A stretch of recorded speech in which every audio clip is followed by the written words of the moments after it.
나는 아무것도 아닙니다. 주님의 사랑이 없으면.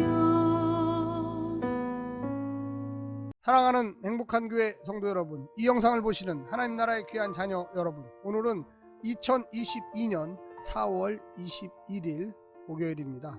오늘부터 4일 동안 매일 성경은 구약 요나를 하게 되어 있습니다. 그래서 먼저 서론 부분을 잠깐 살펴보겠습니다. 요나의 뜻은 비둘기라는 뜻입니다. 히브리 배경에서는 순종을 상징한다고 이야기하고 있습니다. 기록 연대에 대해서 말씀드리겠습니다. 여러 가지 논란이 있습니다. 언제 이 요나서가 쓰여졌고 또 언제 정경으로 형성이 되었을까? 이 전통적인 견해는 요나가 주전 8세기의 예언자이므로 8세기 예언으로 받아들이고 있습니다. 열왕기하 14장 25절에 보면 그러나 그는 이스라엘의 국경을 하맛 어기로부터 아라바 바다까지 회복하였다. 이것은 주 이스라엘의 하나님께서 그의 종인 가드 헤벨 사람 아미떼의 아들 요나 예언자에게 말씀하신 그대로였다. 세 번역에 이렇게 이야기하고 있습니다. 요나서에 대한 역사적 기록은 없습니다.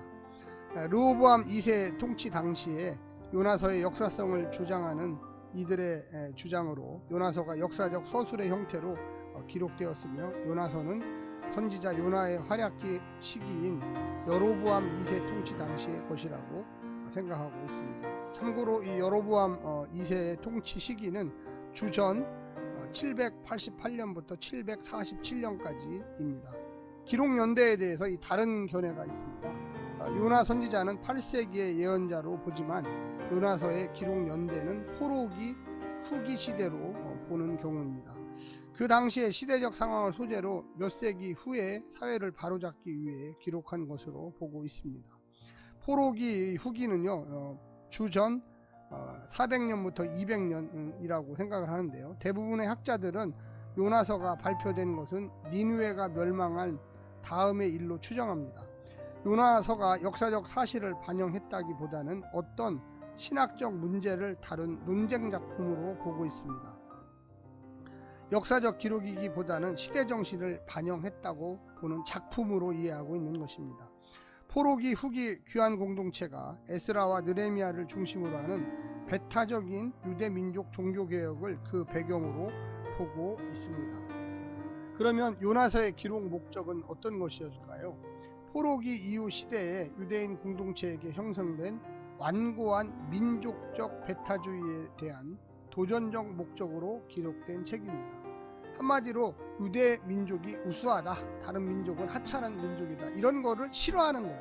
그래서 완고한 민족적 배타주의, 오로지 유대인이 최고다, 하나님이 유대인만 사랑한다, 이런 것을 싫어하는 거죠. 배타적으로 보는 거예요. 그래서 하나님은 유대 민족도 사랑하지만 그 모든 세계 사람들, 모든 민족들을 사랑하신다, 이런 것을 요나서가 강조하고 있습니다.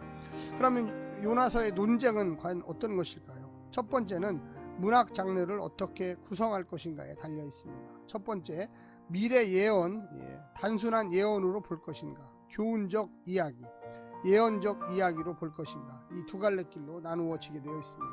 예언으로 보는 분들은요, 요나가 실제 인물이다, 요나의 기적은 실제였다, 니느웨의 회개도 실제다, 이렇게 보는 것이며, 아니다, 예언적 이야기다, 요나의 역사성은 인정한다, 다른 예언사와 차이가 너무 심하다, 말이 다르다는 거예요. 목적이 다르다. 하나님의 신탁은 3장 4절밖에 없다, 하나님의 그 말씀 이야기하죠. 세 번역으로 보면 요나는 그 성읍으로 가서 하룻길을 걸으며 큰 소리로 외쳤다. 40일만 지나면 니느웨가 무너진다.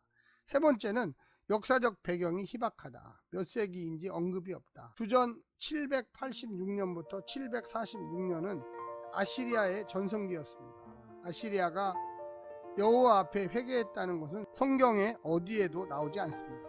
가장 불순종하는 아시리아가 회개 잘하는 자로 부각시키고, 하나님의 뜻을 잘 따라야 하는 요나는 회개하지 않는 자로 부각시켜 민족적 배타성을 꾸짖고 있는 것입니다. 네 번째는 등장인물 묘사에 아이러니가 있습니다. 실제와는 정반대의 반어법이 있다는 것입니다. 전통적으로 좋은 사람이어야 하는 요나가 나쁜 사람으로, 나쁜 사람들인 니느웨가 좋은 사람들로 묘사되고 있습니다.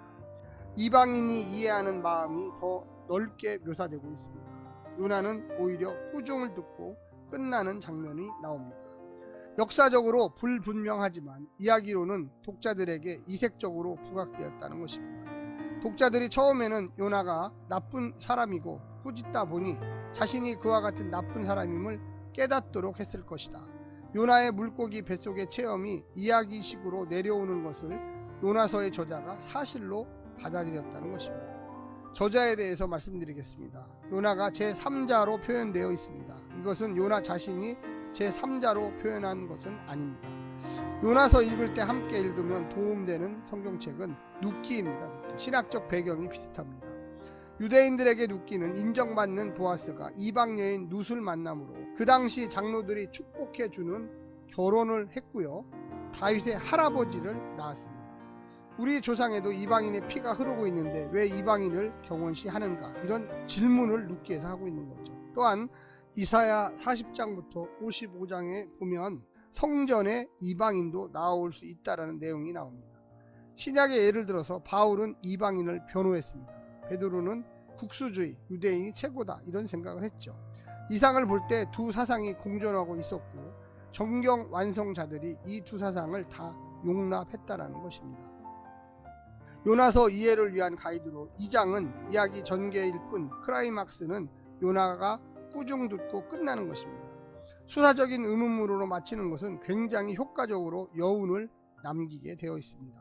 믿는 자들이 보여주는 민족적 배타주의에 대하여 설교할 때 아주 좋습니다.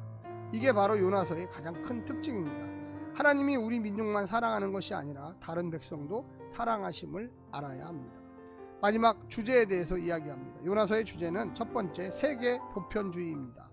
하나님의 사랑은 민족을 초월합니다. 회개할 때 구원을 하시죠. 유대인만 구원하는 건 아닙니다. 회개하는 모든 세계인들을 구원하십니다. 그 구원에는 민족적 차이가 없습니다. 요나서의 이야기는 현실적으로 전달될 수 있는 민족적 갈등, 경제적 갈등을 제거해주고 세계 평화에 이바지할 수 있는 책임을 요구하고 있습니다. 요나서의 사상은요, 눕기와 제2이사의 사상과 맥을 같이 합니다. 7번째는 의도된 독자입니다. 포로기 후기의 귀한 공동체들이죠. 이 공동체들이 조상의 전통을 무시하고 이방인과 섞여 사는 것에 불만을 품고 에스라와 느헤미야와 같은 이들을 중심으로 다시 성전 중심의 배타적인 민족주의를 통하여 신명기적 조상의 전통을 고수하려는 사람들을 풍자적으로 묘사하기 위함이었습니다. 편협된 국수주의자들에 의해서 예루살렘 성전을 중심으로 정통신학을 주장하는 자들을 대상으로 쓰여졌습니다. 마지막으로 오늘날 우리에게 주는 교훈은 무엇입니까? 오늘날 성도들에게 하나님은 오직 성도들만 사랑하는가? 하나님은 인류를 성도들과 동일하게 사랑하십니다. 단지 성도들이 하나님의 뜻을 먼저 알고 순종하기에 더 깊게 감사하는 자세를 가져야 하는 것이죠. 그래서 성도들 역시 믿지 않는 자들을 미워하지 말고 사랑의 자세로 그들을 대해야 합니다. 언제든 주님이 원하시면 때가 되면 이방인들도 주의 자녀가 될 수 있습니다. 오히려 교만한 성도보다 믿지 않는 자들이 깨닫기 시작하면 더 잘 회개하고 더 잘 순종할 수 있다는 것을 알고 성도들은 늘 겸손히 깨어서 주의 말씀에 순종하며 살아야만 하겠습니다. 이제 서론은 마쳤습니다. 앞으로 주일까지 24일까지 이 요나서는 한 장씩 계속됩니다. 이제 곧 오늘 4월 21일 목요일 말씀을 같이 나누게 되겠습니다.